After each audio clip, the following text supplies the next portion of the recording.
이스라엘 백성들이 이제 가나안 땅에 들어가서 살아야 되는데 새로운 땅이죠.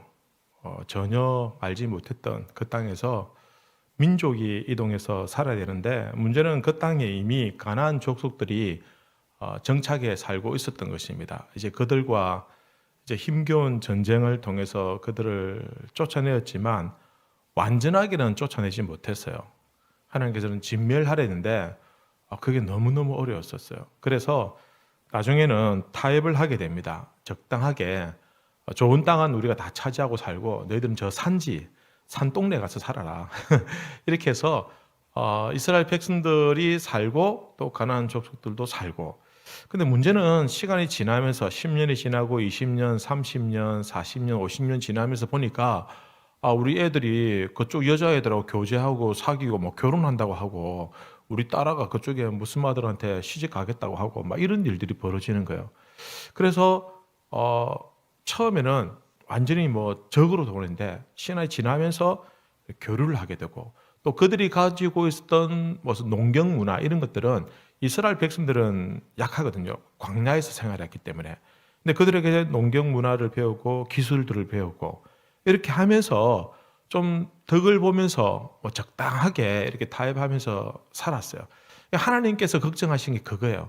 문제는 그렇게 사는 게 문제가 아니라 그 땅에 하나님께서 가나안 족속들을 이스라엘 통해서 다 진멸시키려고 했던 이유가 무엇이냐?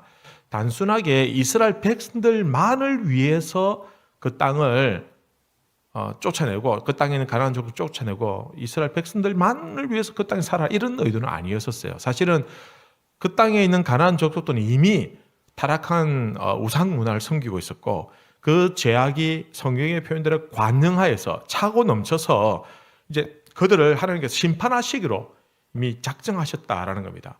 그래서 그들을 심판하시는데 이스라엘 백성들을 하나님께서 통해서 그들을 심판하시고 또 동시에 하나님께서는 이스라엘 백성들에게 약속하신 땅을 주셔서 그곳에서 살도록 이렇게 해주셨다라는 겁니다. 근데 문제는 이들이 그들과 교류하면서 이렇게 혼혈이 되기도 하고 때로는 그들의 문화를 흡수해가지고 살기도 하고 그러다 보니까 우상과 점점 가까워지는 이런 일들이 생기게 된 겁니다. 여러분 요즘 사실은 우리나라도 보면은 문화가 있지 않습니까? 유교라든지 불교나 이런 데 보면은 좀 뒤죽박죽 섞인 것들도 많고 그 다음에 이 농사 기술만 아니라 그 농사 기술 안에는 사실은 샤머니즘 이런 것들이 들어가 있거든요. 그래서 가나안 족속들이 그들이 가지고 있었던 농경 기술 문화에는 우상을 섬기는 그러한 우상 문화들이 거기에 있는 거예요. 그들이 농사를 지을 때 농사를 시작하기 전에 먼저 자기들이 섬기는 우상 앞에서 한번 절을 하고 제사를 지내고 그 다음에 농사를 짓고 이런 방식으로 하다 보니까 이스라엘이 거기에 영향을 받게 되는 겁니다. 영향을 받으면서 자연스럽게 우상 문화가 이스라엘 내로 들어오게 된 거예요. 하나님께서 제일 걱정하신 게 이거예요. 하나님 제일 마음에 쓰신 게 이거예요. 그래서 깨끗하게 진멸하려는데 그러지도 않고 그들과 타협하면서 살면서 점점점 이스라엘이 그들과 함께 우상을 섬기는 이런 부작용들이 점점 일어나게 되었다라는 겁니다. 그 시점에 오늘 말씀을 통해서 하나님께서는 이스라엘 백성들의 신앙을 뒤흔드는 세 가지 유혹에 대해서 밝히시고 그래서 철저히 경계하고 그것들을 상대하지 말라 아예 그리고 경계하고 절대로 받아들이지 말라 이렇게 말씀하시는 내용이 오늘 본문에 나와 있는 내용입니다. 여러분 오늘 우리가 살아가는 시대를 보면은 이단의 이런 활동들을 굉장히 가까이 흔하게 접하게 됩니다. 신천지라든지 그죠? 그다음에 여호와 정인이라든지 그죠? 특히 신천지는 아주 굉장히 치밀하고 또 굉장히 집요하게 저들의 포교 활동을 하고 있습니다.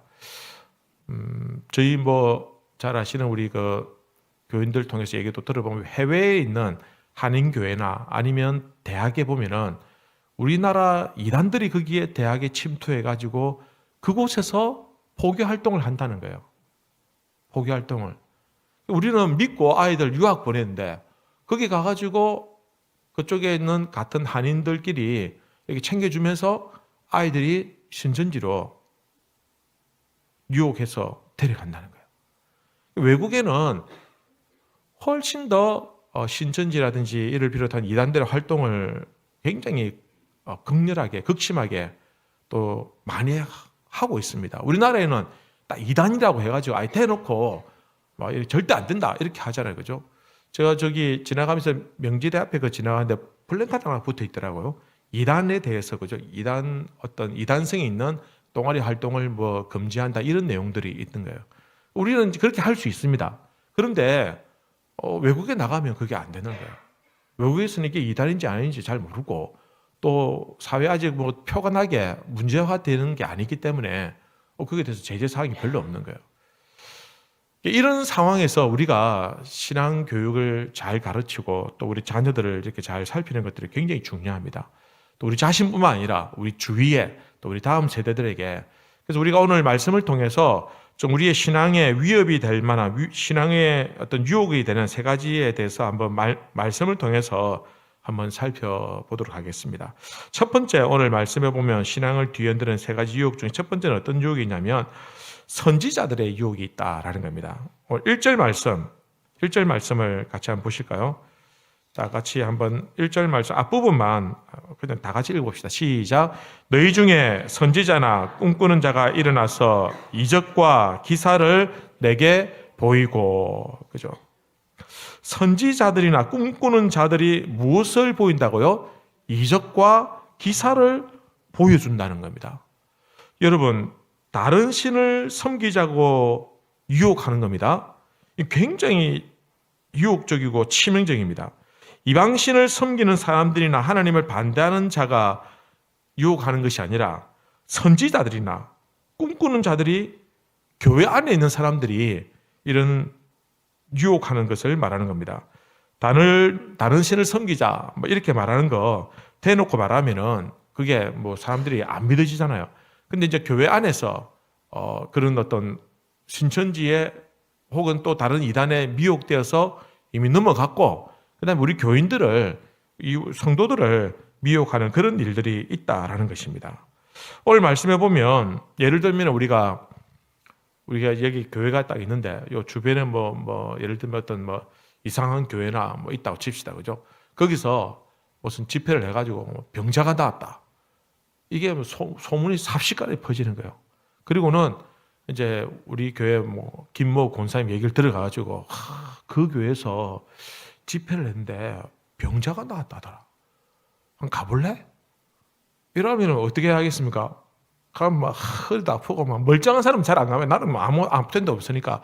근데 뭐 어디 아프고 쑤시고 이러는 사람은 한번 가볼까 하면서 그러면 갈 수 있다는 거예요. 근데 예전에는 이런 일들이 많았어요. 무슨 치유 집회, 무슨 뭐 심령 부흥 대성회 이런 데 가면요, 이런 대놓고 이렇게 집회를 하면서 막 이렇게 안수하고 안찰하고 막 이렇게 해가지고 그런 일들이 많이 있었어요. 만약에 뭐 요 근처 뭐 어떤 이상한 교회에서 누가 나왔다더라. 우리 교회 김 권사님이 가가지고 나왔다더라. 이러면은 그 다음에 소문이 확 퍼져가지고 니도 가볼래? 니도 가볼래? 이러면서 여러분들 가자고 하면 어떻게 하시겠습니까? 내가 지금 막 무릎에 연골이 달아가지고 지금 제대로 걷지도 못하는데 아파 죽겠는데 가서 기도 한번 하면 낫는다더라. 가볼까? 가자고 하면 어떻게 하시겠습니까? 안 간다고요? 역시 우리 여든도 연합 회장님 답네. 다른 사람들은 갈 거죠? 그죠? 예를 들어서 내가 귀가 안 들린다. 귀가 안 들리는데 누가 가서 나았다더라. 기도만 받으러 가자. 내가 뭐 거기 다니겠다는 게 아니고 기도만 한번 받으러 가지. 뭐 우리 목사님 살짝 얘기하지 말고, 얘기하면 또 섭섭할 수 있으니까 조 목사님 잘 삐지니까 얘기하지 말고 가자. 가가지고 기가 나왔어요. 기가 나왔는데 와가지고 예를 들어서 아유 최훈 장로님 가입시다. 기 나왔다. 가자고 이러면 가시겠죠? 만약에 뭐 이단이라고 모르고, 아직까지 이단인지 아닌지 잘 모르겠는데 좀 이상하다는데 가서 기도받고 또 낫는다더라. 가자. 이러면은 안 가시겠습니까? 제부터 한번 갔다 올게요. 그런 유혹들이 있을 수 있다는 겁니다. 그죠? 물론 성령의 역사를 믿고 또 성령께서 능력을 행하셔서 오늘날에도 기적이나 의사들이 나타난다는 것을 믿습니다. 의심하는 건 아닙니다. 의심하지 않는데, 그러나 그렇게 하실 이유가 있을까요? 성령께서, 그죠? 꼭 그렇게 하실 이유가 있을까라는 겁니다. 여러분, 오늘 본문의 2절, 3절 같이 한번 읽읍시다. 굉장히 중요한 구절이니까 같이 한번 읽도록 하겠습니다. 시작. 그가 내게 말하고 이적과 기사가 이루어지고 너희가 알지 못하던 다른 신들을 우리가 따라 섬기. 너는 그 선지자나 꿈꾸는 자의 말을 청종하지 말라. 이는 너희 하나님 여호와께서 너희가 마음을 다하고 뜻을 다하여 너희 하나님 여호와를 사랑하는 여부를 알려하사 너희를 시험하심이니라. 여러분, 내부에서 이런 일들이 일어납니다. 예를 들어 기도받으러 가서 뭐 치유가 되고 병이 낫고 이런 일들이 있을 수 있습니다만은, 그러나 건전한 교회면은 괜찮습니다. 그러나 이단에서 좀 정체불명의 그런 이상한 교리를 가르치는 곳에서, 그런 곳에서 이런 일들이 있고 미혹하면은, 여러분, 선지자라 할지라도 꿈꾸는 자라 할지라도 그들의 말을 청종하지 말라. 이것은 너희가 하나님을 사랑하는지를 알려하사 너희를 무엇하신다? 시험하시는 것이다. 그들의 이단들이 있잖아요. 예를 들어서 제가 마귀라고 하면, 제가 그럴 리는 없지만 제가 사탄이라고 하면은, 여러분, 제가 부리고 있는 거짓 선지자에게 능력을 주겠어요. 그리고는 네가 가서 저 모교에 신앙 좋다고 하는 권사를 네가 병을 고쳐주고 한번 꼬시봐라. 이렇게 할 것 같아요. 능력을 줘서 거짓 선지자에게. 그러면은 그들이 기적을 행하고 이적을 행하면요, 역사가 나타날 수 있습니다만은, 그러나 그것이 결국은 무엇하기 위해서? 미혹하기 위해서 기적을 베풀고 유혹하기 위해서 능력을 베풀게 한다라는 겁니다. 그리고는 마지막에 가면 같이 멸망의 길로 망하는 겁니다. 여러분, 교회 안에서 그런 일들이 있었어요. 막 기도해가지고 병이 고쳐지면요, 그 사람들이 막 이렇게 세력화돼가지고 우리 목사님은 기도해도 할 줄도 모르더라. 우리 목사님 이런 것도 기도 능력도 안 나타나는데 우리 장로님 막 기도하는 소리 병도 낫고 한다. 이런 일이 나죠. 우리 권사님은 기도하면 방언도 하는데 우리 목사님은 방언도 할 줄 모르고 이렇게 얘기가 되어지면은 점점점 교회가 분열되어지고 깨어지게 되는 겁니다. 기적과 능력과 은사가 나타나는 목적은요, 무엇하기 위해서? 교회를 뭐하기 위해서? 세우기 위해서. 기적과 능력과 역사가 나타나는데 교회가 세움받지 아니하고 분열되면은 그거는 마귀의 역사입니다. 100% 사탄의 역사입니다. 보이기는 좋은 일이 나타나는 건데, 보이기는 역사가 나타나는데, 보이기는 능력이 나타나는데, 그러나 결과적으로 교회가 깨어지고 사람들이 상처를 입고 그렇게 되면 그는 하나님 기뻐하지 않는 사탄의 역사다라는 것입니다. 얼마든지 그들도 마귀도 능력을 행할 수 있습니다. 하나님 다음 가는 능력을 가지고 있습니다. 그러니 이러한 꿈꾸는 자들의, 선지자들의 이런 기적과 이적에 현혹되어서는 안 된다는 겁니다. 예수님께서 기적과 능력을 행하시고 난 다음에 뒤에 꼭 하신 말씀이 하나 더 있어요. 그게 무엇이냐면 마태복음 9장 30절에 보면 이렇게 기록합니다.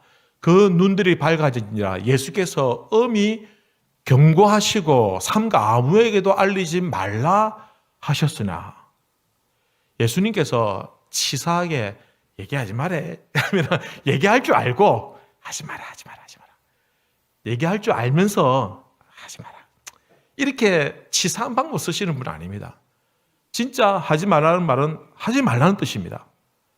그죠? 그래서 사람들이 말 안 듣고 했던 건 사실이지만 그러나 예수님께서 원래 의도하시는 것은 그들을 고쳐주시고 얘기하지 말라는 겁니다. 이런 마가복음 5장에 보면 이렇게 기록합니다. 마가복음 5장입니다. 소녀가 곧 일어나서 걸으니 나이가 12살이라 사람들이 곧 크게 놀라고 놀라거늘 예수께서 이 일을 아무도 알지 못하게 하라고 그들을 많이 경계하시고 죽은 아이를 소녀를 이렇게 살리셨어요. 그리고는 뭐 했습니까? 너희들 빨리 가서 소문 내라. SNS 올리고 막 난리야 빨리 해라. 내가 지금 사람을 살렸다. 빨리 와서 나한테 복음을 듣고 예수 믿어라. 이렇게 하면 될 건데 예수님께서 오히려 반대로 아무에게도 말하지 마라. 절대로 하지 마라. 라고 경계하셨어요. 왜 그러셨을까요? 복음 전하러 오신 분이, 말씀 전하러 오신 분이 기적을 행하고 능력을 행해서 더 많은 사람들이 몰려들고 믿으면 좋지 않겠습니까? 그런데 오히려 예수님께서는 기적을 행하시고 능력을 행하시고는 경계하셨다라는 겁니다. 예수님께서 이렇게 하신 이유가 무엇일까? 왜 그러셨을까요? 이것은 기적과 기사들은 무엇이 아니다? 본질이 아니다라는 겁니다. 본질이 아니라는 겁니다. 오병이어 기적을 행하시고 난 다음에, 그죠? 우리가 생각할 때 성경에서는 뭐 여자와 아이들 빼고 5천 명을 먹였다. 그러면은 남자 한 명에 여자 한 명 붙고 아이 한 명 붙으면은 15,000명이에요. 15,000명. 근데 어떤 남자들은 지금 부인도 안 데려오고 아들도 안 데려왔다 치더라도 못해도 10,000명은 안 되겠습니까? 그렇게 수많은 사람들이 몰려와가지고 오병이어 기적을 체험했습니다. 그러니까 사람들이 완전 발칵 뒤집어진 거예요. 그래서 사람들이 어떻게 했냐면 그들 중에 이제 일부 사람들이 예수님을 막 찾으러 막 눈이 벌게 가지고 예수님 찾으려고 했어요. 근데 예수님 그때 숨어버리셨어요. 그들이 왜 예수님을 찾았냐면은 성경에서는 그들을 예수님을 어떻게 하려고? 억지로 무엇으로 삼으려고? 억지로 무엇으로 삼으려고요? 임금으로 삼으려고. 억지로. 저분을 우리의 왕으로 삼자. 저분을 우리의 임금으로 삼자. 그러면 우리는 적어도 뭐 하진 않는다? 굶어 죽지는 않을 거다. 야, 저분이다, 저분. 그래서 그들이 예수님을 왕으로 삼으려고 하고 임금으로 삼으려고 했어요. 그러나 예수님은 그들의 그런 왕이 되고 싶지는 않으셨어요. 예수님은 우리의 진정한 왕이시고 임금이시지만 그러나 겨우 빵 조각이나 나눠주는 그런 임금으로 오시는 것을 원치 않으셨다. 예수님께서 우리의 영원한 생명의 주가 되길 원하셨어요. 진짜 예수님께서 우리에게 주기 원하는 영원한 생명인데 우리는 빵 조각에 부스러기 이거 먹고 좀 배 안 굶고 살려고 하는 거기에 집중해서 예수님을 오해하고 그분을 억지로 임금을 삼으려 했다. 그래서 예수님께서는 그들의 왕이 되기를 그런 왕이 되고 싶지 않으셔서 예수님께서는 그 자리를 피해서 다른 곳에 가버리셨다라는 겁니다. 놀라운 능력이 나타났지만 그 자리는 복음의 본질이 아니었다라는 것입니다. 예수님께서 그렇게 하신 거 보면 차라리 막 기적이 없는 게 더 나을 수도 있겠다라는 생각이 드는 겁니다. 제가 청년 때에 1988년도입니다. 1988년도에 제가 아는 어떤 목사님이 기도 굉장히 많이 하시고 막 목소리를 내서 방언도 하고 목소리도 나스린 예수의 이름으로 명하노니 뭐 이렇게 하시는 분이에요. 그분이 삐쩍 말랐어요. 여러분 이상하게 뚱뚱한 사람들은 그런 사람이 별로 없어요. 삐쩍 말라가지고 아주 예민하게 생겼거든요. 그러면 또 귀신 잡는 해병대 나오시고 보통 분이 아니에요. 성깔이 막 그냥 끝내준데 이분이 기도도 많이 하시고 되게 카리스마 있거든요. 그래서 제가 다닌 그 교회에서는 거의 뭐 굉장히 뭐 정신적인 그런 지주 같은 그런 역할을 하셨는데 이분이 수련회가 뭐라고 얘기하시냐면은 올해에 북쪽에서 뜨거운 그 불가마가 남쪽으로 기울 것이다 라는 그 성경을 구절을 인용하면서 뭐가 일어난다? 전쟁이 일어난다는 거예요. 88년도에 올림픽이 있는데 그렇게 얘기를 한 거예요. 그래서 저게 뭔 소린고. 근데 그 얘기를 어렸을 때 들었을 때 너무 그 얘기가 너무 무섭고 두려웠어요. 그래서 큰일 났다. 지금 목사님이 전쟁이 일어났는데 큰일 났다. 어쩌면 좋냐. 근데 그때 전쟁이 안 일어났어요. 아직까지도 그놈의 불가마는 아직도 기울지 않고, 기운다고 했는데 분명히 88년도 기운다고 했는데 88, 98, 땡8, 18 거의 30년 넘도록 아직까지 기울지 않고 있는 거예요. 야, 그때 제가 참 아무것도 모를 때니까 그냥 그런 거 하고 무서워하고만 있었는데, 그분이 기도를 어떻게 했길래 그런 기도를 하셨을까? 늘 막 기적과 이적에만 관심이 많은 그분이, 가만히 보니까, 지나고 보니까 기도 많이 하셨지만 늘 막 방언하는 거에 대해서, 방언 못하면 뭐 신앙 없는 거로 막 쫑구를 주면서 방언해라 해서 막 자꾸 뭐 기적을 베풀고 능력을 베풀고 이런 일들에 굉장히 관심이 많으셨던 거예요. 그러니까 그분의 관심은 오로지 거기에 있는 거예요. 그러니까 그런 실언을 하게 되더라라는 것입니다. 여러분, 우리가 예언이란 말에 굉장히 많이 현혹될 때가 있습니다만, 그러나 성경에서 말하는 그 예언의 본질은 말씀의 은사를 말하는 겁니다. 예언의 은사는 말씀의 은사입니다. 여러분, 왜 이게 말씀의 은사라고 말하냐면, 구약시대 때 선지자들이 이스라엘 백성들에게 예언을 합니다. 뭐라고 예언하냐면, 너희들이 하나님의 말씀에 순종하면 복을 받고, 하나님의 말씀에 순종하면 너희들이 전쟁을 면하고 재난을 피하고 심판을 면하게 될 것이다. 그러나 너희들이 말씀에 순종하지 않으면 어떻게 된다? 벌을 받게 돼서 전쟁이 일어나게 될 것이고, 수많은 기근과 재난이 일어나게 될 것이다. 이게 선지자들이 얘기했던 전체 그 어떤 대부분의 90% 이상의 그 예언의 레파토리예요. 결론은 쉬워요. 말씀에 순종하면 복을 받고 불순종하면 벌을 받는다. 이게 선지자들이 한결같이 얘기한 거예요. 그래서 뭐 하라? 하나님 말씀에 순종하라. 하나님 온전히 섬기라. 그 이야기를 선지자들이 몇 천년에 걸쳐서 계속해서 이 얘기를 한 거예요. 그러니까 오늘 예언이라고 한다면 말씀의 은사를 말하는 겁니다. 이 말씀이 전해지는 형태가 예언을 통해서 전해졌다라는 것입니다. 그러니 오늘날 은사에 대해서 얘기한다든지 기적에 대해서 얘기한다든지 은사에 대해서 얘기한다든지 할 때는 이런 것들이 본질이 무엇인가라는 것에 대해서 우리가 정확하게 관심을 가지고 그것을 꿰뚫어 볼 수 있는 통찰력이 필요하다라는 것입니다. 여러분, 시대가 악할수록 거짓 선지자들이 일어나게 될 거다 분명히 말씀에 예언하고 있습니다. 그래서 여기서 저기서 내가 그리스도라고 말하는 사람들이 일어나게 될 것이다 합니다. 근데 그들이 갑자기 일어나가지고 내가 그리스도다, 나를 따르라 하면 누가 따르겠습니까? 아무도 안 따르죠. 그럼 뭘 해야 되겠습니까? 그 사람들이 기적을 베풀어야 되는 거예요. 능력을 베풀어야 되는 거예요. 그리고 그 기적과 능력이 현실로 나타나야지 사람들이 미혹돼가 따라가지. 요즘에 아무것도 없이 그냥 내가 그리스도라 하면 누가 따라가겠습니까? 그런 거 없거든요. 그들이 능력을 행할 때 그것이 드러나야 사람들이 거기 미혹돼가 넘어갈 것이기 때문에 그런 일들이 앞으로 말세지 말일수록 분명히 일어나게 될 것이다 라고 이야기하고 있습니다. 그러나 예수님도 경계하셨고, 그러나 이 모든 것들이 시험이라고 얘기하는 이유가 무엇이냐면 이거는 본질이 아니기 때문이다라는 겁니다. 본질은 무엇입니까? 말씀입니다. 말씀.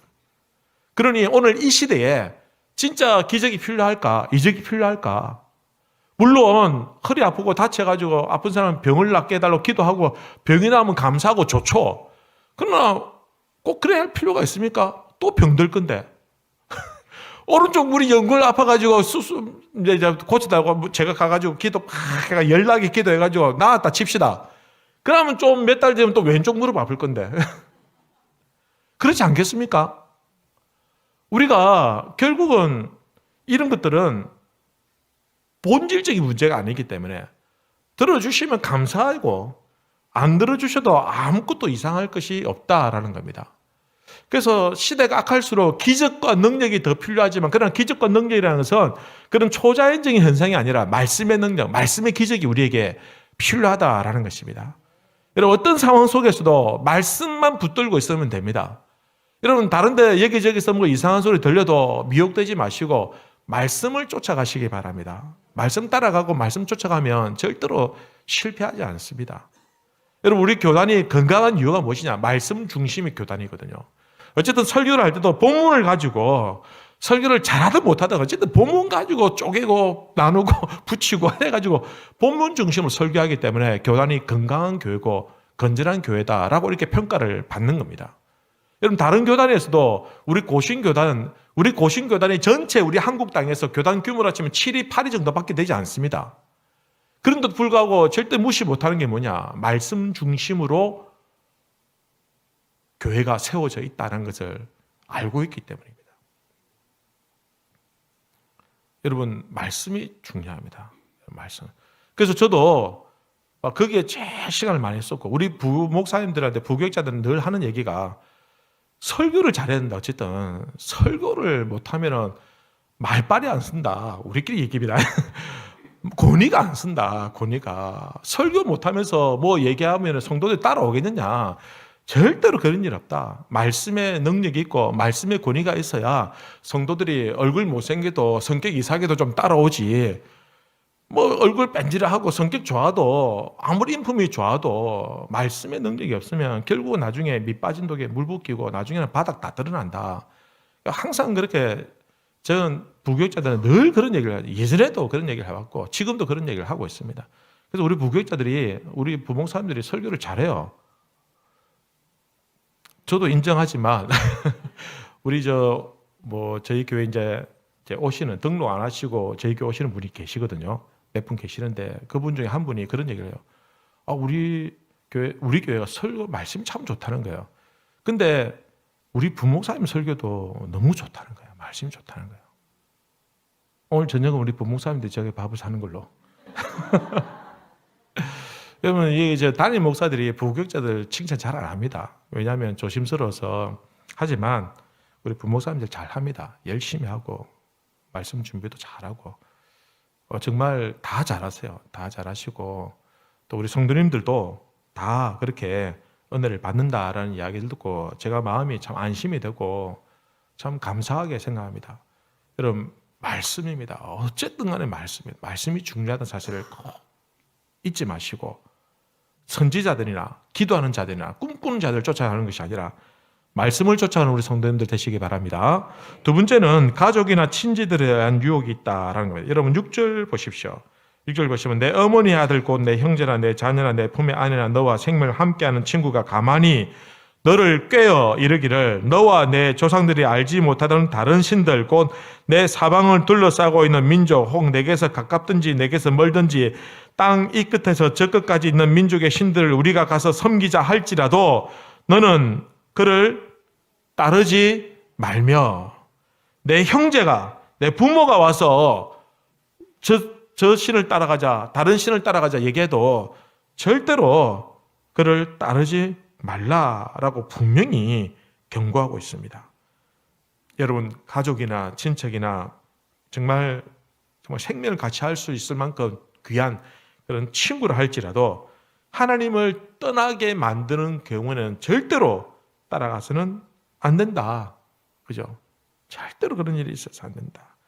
우리가 전도하는 것을 보면 가족을 전도하지 않습니까? 친지들 또 친구들 전도하는데 여러분 정말 이 생명의 말씀으로 그들을 권면할 수 있다는 건 너무 감사한 일이고 너무 중요한 일입니다.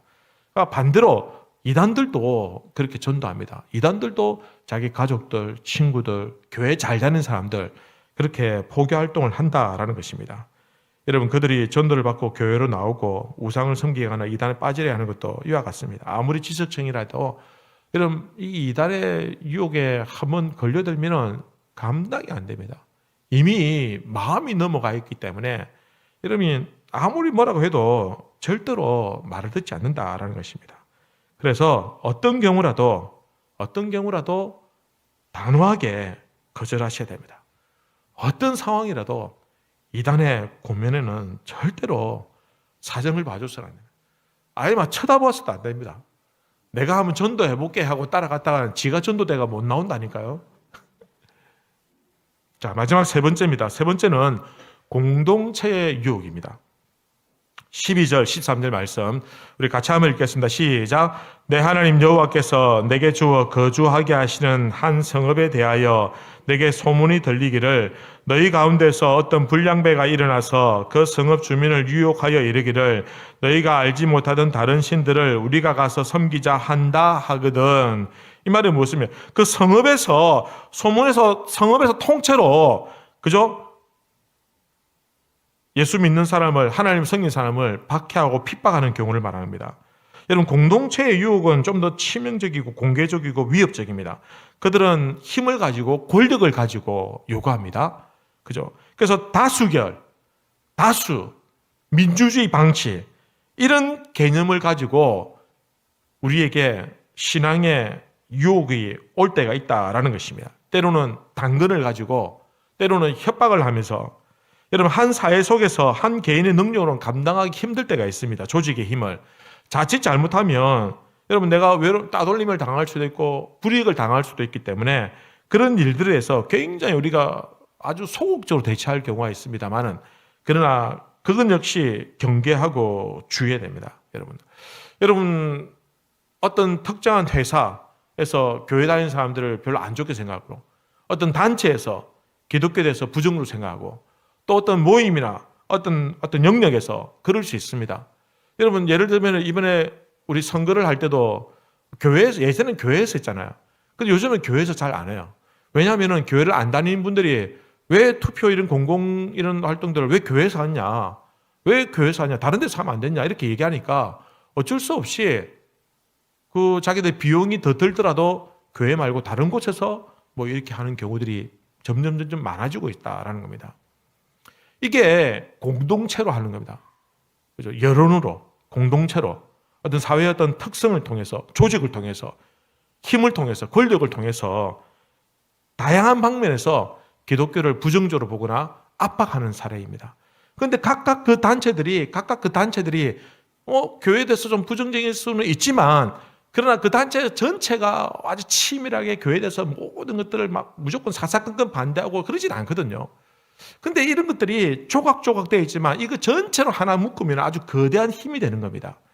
이 거대한 힘을 누가 뒤에서 조작하냐면 악한 사탄 마귀가 이 일을 주도하고 있다라는 겁니다. 조각 보면은 별것 아니지만 조각이 모여가지고 나중에는 거대한 힘이 되는 겁니다. 그 전방위적으로, 우리가 살고 있는 시대가 그렇잖아요. 코로나를 통해서, 코로나 지나면서 교회에 대해서 굉장히 부정적인 이미지가 확산되어졌고, 기독교인에 대해서 굉장히 부정적인 이미지가 더 아주 심화되어졌습니다. 이런 단순히 코로나라는 현실 하나만 가지고 상황 때문에 갑자기 이렇게 될 수 있냐? 그렇지 않습니다. 이거는 전방위적으로 악한 사탄, 마귀, 공중 권세 잡은 자가 뒤에서 이 일을 조직적으로 교회를 박해하고 핍박하는 일들이 시작되었다라는 것을 의미하는 겁니다. 여러분, 교회가 아무리 발버둥 치고 노력해도 교회에 대한 어떤 이미지는 점점 좋아질 가능성은 거의 없다고 보시면 됩니다. 점점 안 좋아질 가능성이 많습니다. 이게 마지막 시대의 특징입니다. 하지만 그럴 때일수록 우리가 어떻게 해요? 이러한 위협들이나 이러한 어떤 부정적인 어떤 핍박들 앞에서도 우리 신앙이 흔들리지 않도록 우리가 각각 공동체에서 빛과 소문으로 살고 말씀으로 살고 정직하게 바르게 살아서 최소한 여러분 이러한 부정적 이미지가 일어나지 않도록 각계각층에서 우리가 노력하고, 또한 우리 스스로가 하나님 말씀 앞에서 바로 서야 된다라는 것입니다. 여러분, 성읍 사람 오늘 보면 성읍 거민이 다른 신을 섬기자 하면은 너희 기독교 하지 말고 그냥 다른 종교 섬기라, 그럼 봐줄게, 이렇게 할 수도 있습니다. 하지만 그럴수록 우리가 그러한 위협들 앞에서 우리의 신앙이 흔들리지 않도록 더 철저하게 대비하고 굳건하게 서 있어야 된다라는 것입니다. 이러한 현상 중에 하나가, 예를 들어서 동성애 있지 않습니까? 동성애, 그다음 낙태에 대해서, 여러분 지금 어느샌가 예전에는 동성애는 말도 안 되는 소리다 이렇게 했고, 낙태는 무슨 소리냐, 어떻게 그런 짓을 할 수 있냐 했지만, 그러니까 지금은 어떻습니까? 동성애에 대해서 그럼 개인의 성적인 취향 아니냐, 왜 그걸 우리가 반대하냐, 네가 안 하면 되지, 왜 다른 사람들 하는 것까지 네가 못하게 하냐, 이렇게 얘기하고 있습니다.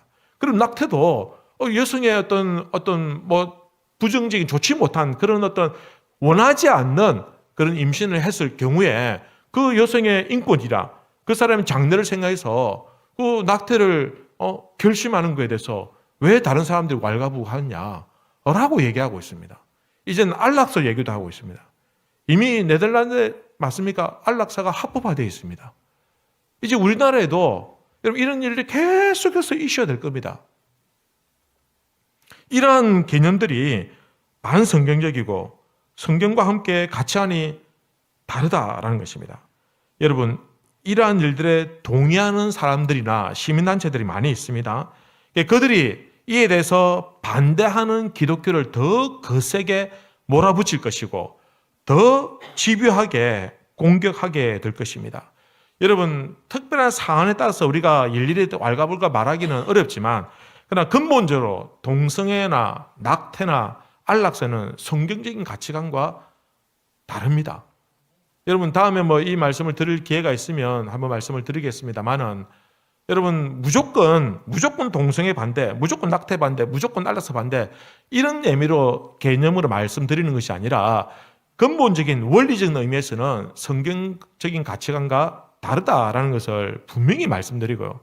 그럼에도 불구하고 그러한 일들에 동의하거나 동조하거나 찬성하는 분들에 대해서 우리가 적대시하지 아니하고 계속해서 그들과 어떤 토론과 어떤 연구를 통해서 의사들을 서로 개진해 나가고 또 서로 이해할 수 있는 방법들을 찾아보고 또 정말 그런 일들을 통해서 피해를 당하는 분들을 우리가 도와줄 수 있는 방법들을 찾아가야 되는 겁니다. 예를 들어서 동성애에 대해서 여러분은 이거 태생이 그런 분들이 계신다고 합니다.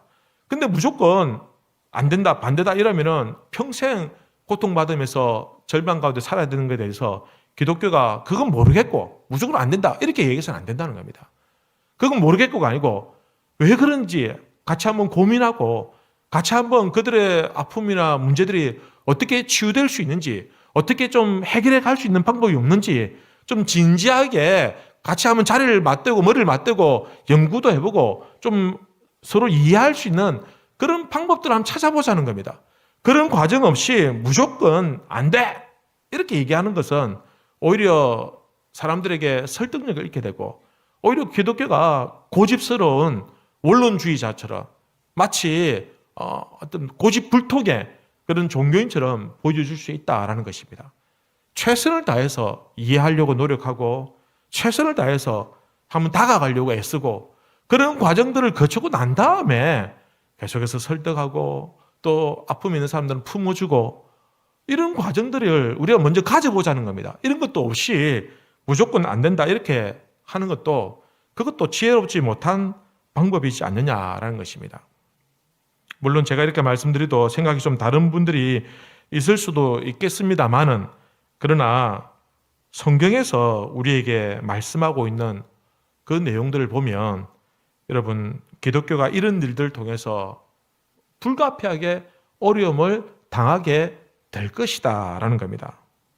여러분 우리가 세상에 대해서 담대하게 맞서라 이런 이야기가 아닙니다. 오히려 이런 이슈들을 통해서 세상을 품고 좀 품을 수 있는 좀 다가갈 수 있는 좀 그들의 연약함을 좀 이해할 수 있는 그런 방법적 차원에서 우리가 다가가되 대신 이단의 사설에 대해서는 하나님 말씀에 반하는 것에 대해서는 우리가 우리의 말씀에 대한 입장을 견고히 세워나가고 흔들림이 없는 그런 상황 속에서 말씀들을 붙잡고 말씀들을 지킬 수 있도록 그렇게 노력해야 된다라는 것입니다. 여러분 악한 시대를 만날수록 말씀을 뒤흔드는 그런 유혹들과 시험들이 계속해서 일어나게 될 것입니다. 그럴수록 여러분 말씀을 가까이 하시고 말씀을 많이 읽으시고 말씀을 통해서 우리의 흔들림이 없는 그런 신앙을 잘 지켜나갈 수 있게 되길 바랍니다. 오늘 특별히 우리 12여전도에서 헌신 예배를 드리는데 여러분들이 이제는 자녀들도 키우고 또 이미 장성한 자녀들도 있겠지만 여러분 우리 자녀들에게 하나님 말씀을 잘 가르치고 또 그들이 말씀 위에 든든하게 세워줄 수 있도록 우리 스스로가 먼저 말씀을 잘 묵상하고 흔들림 없는 그런 신앙을 가질 수 있게 되기를 우리 주님의 이름으로 기원합니다.